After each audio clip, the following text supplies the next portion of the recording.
கிரிக்கெட்லேயும் விசில போடுறது தமிழ்நாடு தான். சிஎஸ்கே வரப்போற எலெக்ஷன்லையும் விசில போட போறது நம்ம டிவிக்கே தான். ஓம் சக்தி பராசக்தி, திமுக ஒரு தீய சக்தி. தமிழ்நாட்டு அணி டெல்லி அணியா? கிரிக்கெட்ல கூட தமிழ்நாட்டு அணியை டெல்லி அணியால தொட்டு கூட பார்க்க முடியாது. ரொம்ப முக்கியமான அந்த வாக்குறுதி நம்ம சொல்லி ஆகணும். இன்னைக்கு வந்து எந்த ஒரு அரசும் கொடுக்காத அந்த வாக்குறுதி 5 ஏக்கர் விவசாய நிலம் வைத்திருக்கிறவங்களுக்கு, அதுக்கு கீழே வச்சிருக்கிறவங்களுக்கும் முழுமையான அந்த கடன் தள்ளுபடி. 5 ஏக்கர் நிலம் வச்சிருக்கிறவங்களுக்கு, அதாவது 5 ஏக்கருக்கு மேலே வச்சிருக்கிறவங்களுக்கு 50%க்கான அந்த ஒரு கூட்டுறவு கடன் தள்ளுபடி மற்றும் விவசாய கடன் தள்ளுபடி. இன்னும் பார்த்தீங்கன்னா ஒரு 2 ஏக்கர் நிலம் வச்சிருக்கிற 2 ஏக்கருக்கு கீழே வச்சிருக்கிறவங்களுக்கான குடும்பத்தில் இருக்கிறவங்களுக்கு அரசு வேலை, அதாவது அவங்க குடும்பத்தில் இருக்கிறவங்க அம்மா அப்பா யாராவது மத்திய அரசோ மாநில அரசோ ஊழியர்களாக இல்லாத பட்சத்தில் அந்த பிள்ளைங்களோட கல்வி கடன், அதாவது தொழில் கல்வியான மருத்துவம், பொறியியல், விவசாயம் இந்த மாதிரி கல்வி கத்துக்கிற மாதிரி இருக்காங்க அந்த பசங்க அப்படின்னா அவங்களுக்கான மொத்த செலவையுமே வந்து டிவிக்கு தமிழக வெற்றி கழக அரசு ஏத்துக்கும் அப்படின்ற ஒரு வாக்குறுதி. இன்னைக்கு அந்த வாக்குறுதியெல்லாம் நம்ம யோசிக்கும் போது கண்டிப்பா எதிர்கட்சியில ஆளும் கட்சியில இருக்கிறவங்களுக்கு பயங்கரமா அல்லைய பிடிச்சிருக்குன்னு சொல்லணும். நீங்க ரசிகனா இருக்கிறது எனக்கு உண்மையிலேயே பெருமையா இருக்கு. முடிஞ்ச வரைக்கும் ஏழைகளுக்கு உதவி செய். அனைவருக்கும் வணக்கம். இன்னைக்கு சோழ தேசம் அதிர தஞ்சையில் கால் பதித்த விஜய் அவர்கள், ஸ்டாலின் சார் கேட்குதா அப்படின்னு ஒவ்வொரு வார்த்தையும் இன்னைக்கு பிளாஸ்ட் தான். காலையிலே பார்த்தீங்கன்னா விஜய் அவர்கள் வெள்ளனையே வண்டி எடுத்துகிட்டு கிளம்பும் போதுலேருந்து மக்கள் வெள்ளம் எல்லா ஊர்லேயும் இருக்கிறது தான். இதை நம்ம மாற்றிலாம் சொல்கிறதுக்கு வேலை இல்லை. அப்படியே அந்த ஒரு படைசூழ தொண்டர்கள் படைசூழ கிளம்பிட்டார் அப்படின்னு சொல்லலாம். இன்னைக்கு திருச்சி ஏர்போர்ட் வந்ததுலேருந்து பார்த்தீங்கன்னா திருச்சி ஸ்தம்பிச்சிருச்சு அப்படி சொல்லணும். ஃபுல் அண்ட் ஃபுல் வந்து எதிர்பார்க்காத கூட்டம், அதாவது காவலர்கள் வந்து அவ்வளோ கூட்டம் கூடும் அப்படின்னு எதிர்பார்க்காம நீட்டாக ஒதுக்கி வச்சிருந்த ஒரு ரோட்டை பார்த்தீங்கன்னா திடீர்னு க்ரௌட் அடைச்சா எப்படி இருக்கும் அந்த மாதிரி ஆயிடுச்சு திருச்சி. அப்புறம் அங்கேருந்து பார்த்தீங்கன்னா ஃபுல்லாக ஹைவேஸ் பிடிச்சி தஞ்சாவூருக்கு போகும்போதே வழிநெடுகளும் பொதுக்கூட்டம், எல்லா ஊர்லேயும் இருக்கிற பொதுக்கூட்டம் அப்படின்னு ஒரு பக்கம் எடுத்தால் கூட முழுக்க பார்த்தீங்கன்னா விவசாய பெருமக்களுடைய பெரும் ஆதரவு இன்னைக்கு விஜய் அவர்களுக்கு இருக்குது அப்படின்றது வெட்ட வெளிச்சமாக எல்லா கட்சிக்குமே தெரிஞ்சிருக்கும். ஏன் அப்படின்னா இன்னைக்கு விஜய் பேசின ஒவ்வொரு வார்த்தையும் பார்த்தீங்கன்னா விவசாயிகளுக்கான ஒரு முக்கியமான வார்த்தைகளாக, இந்த காவிரி டெல்டா, இன்னும் பார்த்தீங்கன்னா தஞ்சாவூர் அந்த சோழநாடு ஃபுல்லுமே பார்த்தீங்கன்னா விவசாயம் பற்றின ஒரு முக்கியமான விஷயம் அதிகமாக நடக்கிற ஊர். இன்னும் பார்த்தீங்கன்னா நெல்மணிகளை இந்த தேக்கி வச்சுட்டு அது வந்து முளைக்கிற அளவுக்கான ஒரு ரொம்ப அசம்பாவிதம்லாம் நடந்துட்டு இருக்கு. அதையும் நிறைய பேர் கேட்டுட்டு இருக்கோம் அப்படின்ற ஒரு விஷயத்த இன்னைக்கு விஜய் அவர்கள் வெட்ட வெளிச்சமாக நேரடியாகவே வந்து ஸ்டாலின் சாருக்கு கேட்டிருக்காரு. நிறைய மேட்ரு இன்னைக்கு விஜய் அவர்கள் பேசும்போது தனி மனித அட்டாக் அப்படின்னு இன்னைக்கு விஜய் மேலே தனிப்பட்ட முறையில் நிறையா போயிட்டு இருந்தா கூட அதையும் எதிர்த்து கேள்வி கேட்குற விதமாக இன்னைக்கு நிறையா வந்து விஜய் அவர்கள் பேசியிருந்தாரு. நான் கூட எதிர்பார்த்தேன் விஜய் அவர்கள் வந்து இன்னைக்கு குறிப்பாக சில விஷயங்கள் வந்து அந்த வேட்பாளர்கள் விஷயம், இன்னும் வந்து நம்மளுடைய அந்த கூட்டணி மேட்டர்லாம் சில மேட்டர்கள் வரும் அப்படின்னு. ஆனால் பார்த்தீங்கன்னா ஒரு நம்பகத்தக்க தன்மையாக ஒரே ஒரு விஷயம் மட்டும் இருக்குது. அதை நான் உங்களுக்கு உள்ளே போக சொல்கிறேன். அதுக்கு முன்னாடி பார்த்தீங்கன்னா இன்றைக்கி அந்த மக்கள் வெள்ளத்தை நம்ம சொல்லியே ஆகணும். காலையில் 7 மணிக்கெலாம், அதாவது அந்த 7 மணி நேற்று பார்த்தீங்கன்னா அந்த ஒரு செட், அந்த ஜெர்மன் செட் போடுறதுக்கு பார்த்தீங்கன்னா நைட் ஆகிடுச்சு. நைட்டு ஃபுல்லாக வேலை பார்த்துருக்காங்க. முழுக்க வந்து 800 பேருக்கு மேலே அங்கே 2 நாளில் அந்த வேலையை முடிச்சிருக்காங்க அப்படின்னு சொல்லணும். அந்த வேலையை முடித்ததுலேருந்து இன்றைக்கி காலையில் பார்த்தீங்கன்னா 7 மணிக்கெலாம் வந்து தொண்டர்கள் வெளியிலேருந்தே வர தொடங்கிட்டாங்க. 6 மணிலேருந்து மாவட்ட செயலாளர்கள் வெயிட் பண்ணிட்டு இருந்திருக்காங்க. ஃபுல் அண்ட் ஃபுல் வந்து மக்கள் உள்ள நுழையிறதுலேருந்து அந்த பாஸ் கொடுக்கறதுலேருந்து எல்லாமே வந்து திறம்பட செஞ்சுருந்தாங்க. ஆனால் பார்த்தீங்கன்னா விஜய் அவர்கள் வந்து கொஞ்ச நேரம் அந்த வண்டிக்குள்ளே வரும்போது நம்மளோட தொண்டர்கள் வேலையை காமிச்சிட்டாங்கன்னு சொல்லணும். 5000 பேரெல்லாம் இல்லைங்க, கிட்டத்தட்ட 10,000 பேருக்கு மேலே உள்ளே போயிட்டாங்க அப்படின்னு சொல்லலாம். ஏன் அப்படின்னா அந்த ஒரு பேரிகார்டு வந்து கீழே விழுந்துடுச்சு. அதாவது யாருமே தள்ளிலாம் விழுகலை, இயற்கையாகவே கீழே விழுந்துருச்சு. விழுந்தனால அங்கே இருக்கிற போலீஸ்காரங்க அதெல்லாம் தள்ளி ஒரு பக்கம் எப்படியாவது ஒதுக்கிடுவோம் அப்படின்னு பார்த்தா கூட அதுக்குள்ளேயுமா அந்த தொண்டர்கள் வந்து உள்ளே நுழையும் போது நம்ம அந்த காட்சிகள்லாம் பார்க்க முடிஞ்சிச்சு. இருந்தால் கூட விஜய் அவர்கள் வந்துட்டாரு அப்படின்னும் போது காவலர்கள் அதை பெருசாக எடுத்துக்கல. உள்ள அதிகளவிலான இடம் இருக்குது, பாதுகாப்பாக எல்லாமே பண்ணியிருக்காங்க அப்படின்றனால வந்தவங்களுக்கு தண்ணியிலேருந்து எல்லாமே மாவட்ட செயலாளர் நல்லா திறம்பட பார்த்துருக்காரு. பெண்களுக்கான கழிவறையிலேருந்து மாற்றுத்திறனாளிகள் இன்றைக்கி நம்ம சொல்லி ஆகணும். மித்த கூட்டத்தில் மாற்றுத்திறனாளிகள் பார்த்துருக்க முடியாது. ஆனால் இந்த கூட்டத்தில் பார்த்தீங்கன்னா மாற்றுத்திறனாளிகளுக்கு தனியாக ஒரு ரோப்பே போட்டு அவங்களுக்கான அந்த ஒரு வீல் சேர் மாதிரியா ஒரு பொசிஷன்லாம் போட்டு உட்கார வச்சு அவங்கள பத்திரமா பார்த்துக்கிட்டாங்க அப்படின்னு சொல்லணும். விஜய் மேலே வண்டியில் ஏறினதுக்கு அப்புறமா அன்னைக்கு அந்த பச்சை துண்டோட பார்த்தது உண்மையிலே அங்க இருக்கிற மக்களுக்கு ரொம்பவே சந்தோஷமா இருந்துச்சு. என்ன பேச போறாரு, ஏன்னா இன்னைக்கு பச்சை துண்டோட வந்திருக்காரு.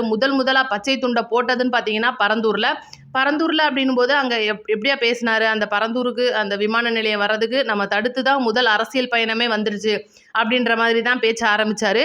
நேருக்கு நேராகவே வேலூர்ல என்னெல்லாம் பேச மறுத்திருந்தாரோ, அதாவது எப்படி இன்னைக்கு வந்து Tamil Nadu versus Stalin sir versus Vijay அப்படின்னு அந்த ஒரு இன்னைக்கு தமிழ்நாடே ஒட்டுமொத்த தமிழ்நாடே வந்து ஸ்டாலின் சாருக்கு எதிராக நிற்கிது அப்படின்ற மாதிரிலாம் பயங்கரமாக பேசியிருந்தாரு. இதனால வந்து நீங்கள் டெல்லியோட கனெக்ட் பண்ணி பேசுகிறீங்க அப்படின்னா, நான் வந்து பாஜகவுக்கு பி டீம்லாம் கிடையாது அப்படின்னு நேருக்கு நேராக போட்டு உடைச்சிருப்பாரு. ஜனநாயகன் படம் பிரச்சனை சொல்லியே ஆகணும். இவ்வளோ நாள் வந்து விஜய் அவர்கள் கரூர் பிரச்சனையை பேசாமல் இருந்தாங்க அப்படின்னு சொல்லி நம்ம யோசிச்சுக்கிட்டே இருக்கும்போது, கரூர் பிரச்சனையை வேலூரில் பேசி எம்எல்ஏ பழி போடுறீங்களா அப்படின்னு கேட்டிருப்பாங்க. அதே மாதிரி இன்னைக்கு பார்த்தீங்கன்னா ஜனநாயகன் பிரச்சனை, இன்னைக்கு அதுக்கு குரல் கொடுத்தவங்க குறிப்பாக வந்து ஏன் ஸ்டாலின் அவர்களே வந்து முதல்வர் அவர்கள் நிறைய இடத்துல கேட்டிருப்பாரு. அதாவது இதுக்கு வந்து நம்ம கண்டிப்பாக சென்சார் போர்டை கேட்கணும், இது வந்து இப்போ இந்த படத்தை வந்து நீங்கள் வெளியிடணும் அப்படின்னு ஒரு வார்த்தை சொல்லியிருக்கும்போது பூசி மொழிக்கு தான் சொல்லியிருக்காரு. இருந்தால் கூட அவருக்கும் மற்ற கேட்ட எல்லாருக்கும் நன்றி அப்படின்ற மாதிரி சொல்லியிருப்பாங்க. குறிப்பாக விஜய் அவர்கள் இந்த ஒரு சோழ நாட்டில் நம்ம பேசும்போது பார்த்தீங்கன்னா நிறையா வந்து அங்கே இருக்கிற மாவட்ட செயலாளர்களாக இருக்கட்டும், அதுக்கு முன்னாடியே சோழ நாட்டில் என்னெல்லாம் பிரச்சனை இருக்குது, அவங்களுக்கான அந்த ஒரு காவிரி டெல்டா அந்த தண்ணியை பற்றி சொல்லி அங்கே இருக்கிற சிறுபான்மை மக்கள் விவசாய மக்களை இன்றைக்கி வந்து குறிப்பாக பேசணும் அப்படின்னா அந்த ஒரு தஞ்சாவூர் அப்படின்னும் போது நெல்மணிகள் மூடையாக வரும்போது அந்த மூட்டைக்கு கமிஷன் அதிகமாக போகிறது, இதெல்லாம் பற்றி இன்றைக்கி தெளிவாக பேசியிருக்காரு அப்படின்னு சொல்லணும். இதை விட முக்கியமான விஷயமா இன்றைக்கி விஜய் அவர்கள் விவசாய மக்களாக இன்றைக்கி நான் வந்து விவசாய குடும்பத்திலேருந்து வரல அப்படின்னா கூட விவசாயிகளோட கஷ்டம் எனக்கு தெரியும், மித்தவங்க மாதிரி நான் டெல்டாக்காரன்னு சொல்லிட்டு அடுத்தவங்க காதில் டால்டா ஊற்ற நான் வரல அப்படின்ற சொல்ல அந்த ஒவ்வொரு வசனங்களும் வந்து இன்னைக்கு உண்மையிலே நல்லா இருந்துச்சு. முதல் தடவையாக விவசாயிகளோட பிரச்சனையை பற்றி விவரமாக விஜய் அவர்கள் பேசி நம்ம கேட்கும்போது இன்னைக்கு விவசாய மக்களுக்கான பங்கையும் தான் தெரிவிச்சிருக்கோம். அது போக மீனவர்களோட பிரச்சனையை சொல்லியாகணும். நம்மளோட தமிழ்நாட்டு மீனவர்கள் மேலே அடுத்த மீனவர்கள் வந்து கை வைக்கக்கூடாது, கை வைக்க விடக்கூடாது அப்படின்றதுலையும் நம்மளோட ஆட்சி வந்ததுக்கு அப்புறமா இன்னைக்கு விவசாய பிரச்சனை முதல் இடத்த உடனே தீர்க்கப்படும் அப்படின்ற ஒரு பிரச்சனை. 5 ஏக்கருக்கு கீழே வச்சிருக்கவங்களுக்கு முழுமையான அந்த விவசாய கடன் கூட்டுறவு கடன் தள்ளுபடி, 5 ஏக்கருக்கு மேலே இருக்கிறவங்களுக்கு 50% வரைக்கும் தள்ளுபடி. அப்புறம் பார்த்தீங்கன்னா 2 ஏக்கருக்கு நிலம் வச்சிருக்கிறவங்க அதுக்கு கீழே வச்சிருக்கிறவங்களுக்கான அந்த ஒரு பிள்ளைங்க அவங்க வீட்டில் இருக்கிறவங்களுக்கு அவங்களோட அம்மா அப்பா தாத்தா பாட்டிகள் வந்து தமிழக அரசு ஊழியராகவோ மத்திய அரசு ஊழியராகவோ இல்லாத பட்சத்தில் அவங்க இந்த பிள்ளைங்களோட கல்வி கடனான அதாவது தொழில் கல்வி மருத்துவம் பொறியியலாக இருக்கலாம் விவசாய கல்வி இதெல்லாம் அந்த பிள்ளைங்க கற்றுக்கிறது அப்படின்னா அவங்களுக்கான மொத்த செலவையுமே வந்து தமிழக வெற்றி கழக அரசு ஏற்றுக்கும் அப்படின்னு ஒவ்வொரு வாக்குறுதியும் பார்த்தீங்கன்னா இன்னைக்கு விவசாய மக்கள் இவ்வளோ நாள் எதிர்பார்த்துக்கிட்டு இருந்தது, இது வரைக்கும் யாருமே அவங்களுக்கு பண்ணாதது. இதெல்லாம் யோசிச்சு பார்க்கும்போது வேலூரில் கொடுத்த வாக்குறுதி அப்படின்றது இந்த ஆட்டோ நலவாரியம் இதெல்லாம் பார்க்கும்போது ஒவ்வொரு அந்த வேலை பார்க்குறவங்களுக்காகவும் ஒவ்வொரு நலவாரியம் இப்போ பார்த்தீங்கன்னா ஒரு சில பேர் கூலி வேலை செய்வாங்க, ஒரு சில பேர் அரசு வேலை செய்வாங்க, ஒரு சில பேர் செவிலியராக இருப்பாங்க, ஒரு சில பேர் இன்னும் அரசு ஊழியர்கள்லேயே கடைநிலை ஊழியராக இருப்பாங்க, இந்த மாதிரி ஆசிரியர்களாக இருக்காங்க. இந்த மாதிரி ஏகப்பட்ட ஒரு தனிப்பட்ட இருக்கிற துறையிலையும் ஒவ்வொரு துறையும் இன்னைக்கு தேர்ந்தெடுத்து விஜய் அவர்களோட வாக்குறுதி ஒவ்வொரு இடங்களையுமே வந்து அழுத்தமாக பிடிச்சிக்கிட்டு இருக்குன்னு சொல்லணும். இப்போ விஜய் அவர்கள் கொடுக்குற அந்த ஒவ்வொரு வாக்குறுதி அப்படின்றது இன்னைக்கு வந்து ஆளும் கட்சியிலேருந்து எதிர்த்தரப்புலேருந்து பெருமளவு வந்து இன்னைக்கு அவங்களுக்கு அல்லையே பிடிச்சிருக்கோம். நம்ம 1000 ரூபாய் கொடுத்து வச்சுருந்தோமே மாதம், அதை வந்து இந்த விஜய் கேட்குறானே, இந்த 5000 ரூபாய் கொடுத்து வச்சுருந்தோமே அதையும் வந்து விஜய் கேட்குறானே அப்படின்னு சொல்லிட்டு விஜய் அவர்கள் ஒவ்வொரு தடவை சொல்லும் போதும் அந்த மக்கள் கைத்தட்டல் நம்ம எதிர்பார்த்தது மாதிரி கிடையவே கிடையாதுங்க. ஏன்னா இன்னைக்கு தமிழக மக்களை விலை கொடுத்து வாங்க நினைக்கும் அரசுக்கு மத்தியில் தன்னோட காசை செலவழிச்சிட்டு வந்து அங்கே உட்காந்துருக்கோம் பாருங்க காலையில் 7 மணிக்கு, அந்த மக்கள் தான் இன்னைக்கு நம்மளோட பின்னாடி நிற்கிறாங்க அப்படின்னு சொல்லிட்டு விஜய் அவர்கள் பேசும்போது ரொம்பவே சந்தோஷமாக இருந்துச்சு. அதை விட ரொம்ப முக்கியமாக இன்றைக்கி விஜய் அவர்கள் சொன்னதை நம்ம பசங்க வந்து பின்பற்றுறாங்க அப்படின்னு ஒரு சின்ன உதாரணம் சொல்கிறேன். என்ன அப்படின்னா 2 வீலரில் அண்ணனோட வண்டிக்கு பின்னாடி யாரும் வராதிங்கன்னு சொல்லியிருப்பாரு வேலூரில். ஆனால் பார்த்தீங்கன்னா யாருமே 2 வீலர்லாம் வரலங்க, எல்லாம் ஓடி தான் வர்றாங்க குடுகுடுன்னு. அதாவது கிட்டத்தட்ட ஒரு 5 கிலோமீட்டர் மாராத்தான் கூட ஓடுவாங்களான்னு தெரில. இன்றைக்கி உண்மையிலே அந்த தம்பிகளெல்லாம் நினைக்கும் போது எனக்கு கண்ணு கலங்குச்சு. என்னடா இது இவ்வளோ நம்ம தான் பாசக்காரனாக இருக்கோம்னு பார்த்தா நம்மளையே வந்து நம்மளை மிஞ்சிட்டாங்களே அப்படின்னு சொல்லிட்டு ரொம்பவே சந்தோஷம் இருந்துச்சு. ஆனால் இன்னும் பார்த்தீங்கன்னா காவல்துறையினரை நம்ம சொல்லியே ஆகணுங்க. திருச்சி ஏர்போர்ட்டில் வந்து விஜய் அவர்களோட வண்டி வெளியில் வரும்போது பயங்கர கூட்டமாக இருந்திருக்கும்.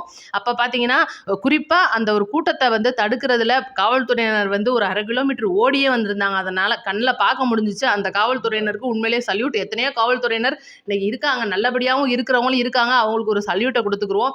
ரொம்ப முக்கியமாக திட்டணும் அப்படின்னு நினச்சோம் அப்படின்னா பத்திரிகையாளர்கள் நம்ம திட்டி தான் ஆகணும், வேறு வழியே இல்லை. இன்னைக்கு ஊடகங்கள் இன்னைக்கு நிறைய பேர் அந்த வீடியோ உங்களுக்கு நான் போடுறேன் பாருங்கள்.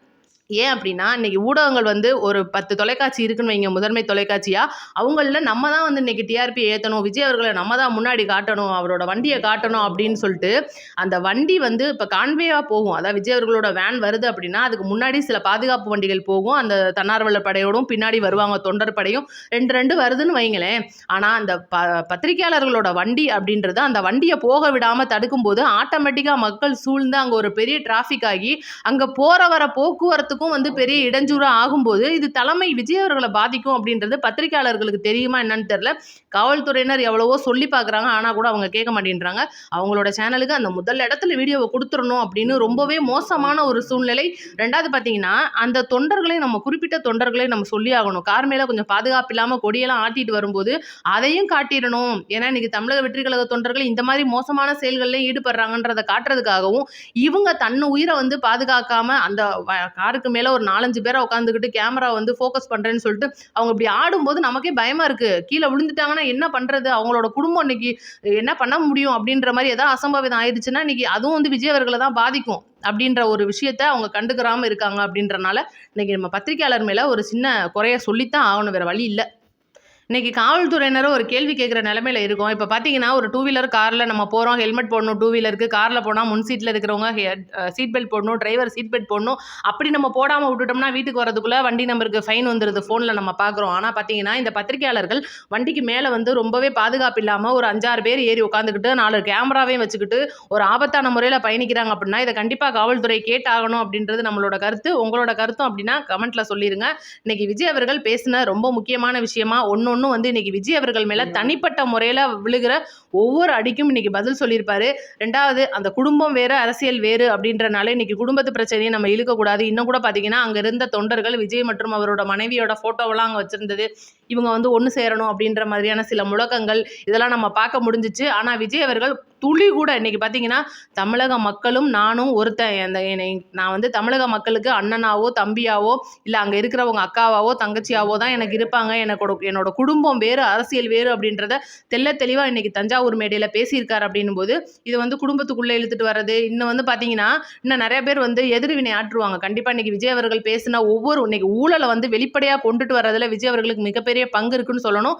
ஏன் அப்படின்னு நான் சொல்கிறேன்னா, இன்னைக்கு ஸ்டாலின் மற்றும் எடப்பாடி அவர்கள் ஃபோனில் பேசின அந்த முதற்கொண்டு தெளிவாக சொல்கிறாரு, நம்ம 2 பேர் தான் மாறி மாறி ஆண்டுட்டு இருந்தோம், இன்னைக்கு 3ஆவதா விஜய்னு ஒருத்தன் வந்துட்டு நம்மளை வந்து வரவிடாம இன்னைக்கு வந்து இந்த மாதிரிலாம் பண்ணுறாப்புல, முதல்ல நம்ம அடிச்சு விடுவோம், நீ சோப்பியாக போட்டு தாக்கு, நான் குறை மேலே சொல்லி கம்ப்ளைண்ட்டாக போட்டு தாக்குறேன், நம்ம 2 பேரும் சேர்ந்து மாறி மாறி ஆண்டுருவோம் அப்படின்னு இன்னைக்கு விஜய் அவர்கள் சொன்ன ஒரு முக்கியமான விஷயம். ஆனானப்பட்ட உங்கள் அப்பாவே வந்து 2வது தடவை ஆட்சி ஆரம்பிக்க முடியல, அவர் வந்துட்டாராம் அப்படின்னு சொல்லிட்டு டக்குன்னு ஒரு செகண்ட் நிப்பாட்டிட்டாப்புல. கூட்டமே வந்து கக்கப்புக்குன்னு விழுந்து சிரிச்சாங்கன்னு சொல்லணும். இன்னும் இந்த மாதிரி நிறைய விஷயங்கள் இருக்கு. ரெண்டாவது பார்த்தீங்கன்னா இன்னைக்கு விஜய் அவர்கள் பேசுனதுக்கு எந்த பக்கத்துலேருந்து எங்கிட்டலாம் எதிர்வினை வரப்போகுது அப்படின்றத அடுத்த வீடியோவில் நான் உங்களுக்கு தெளிவாக சொல்கிறேன். ஆனால் இன்னைக்கு விஜய் அவர்கள் பேசின அந்த ஒரு பேச்சான்றது எந்த ஒரு குறையும் சொல்ல முடியாத அளவுக்கு பிளாஸ்டாக இருந்துச்சு. இதுதான் நம்மளோட கருத்து. உங்கள் கருத்தை மறக்காமல் கமெண்ட்டில் சொல்லிடுங்க. நம்ம சேனலை 4 பேருக்கு ஷேர் பண்ணி விடுங்க. நம்ம சேனலை சப்ஸ்கிரைப் பண்ணி லைக் பண்ணிக்கோங்க. நன்றி, வணக்கம்.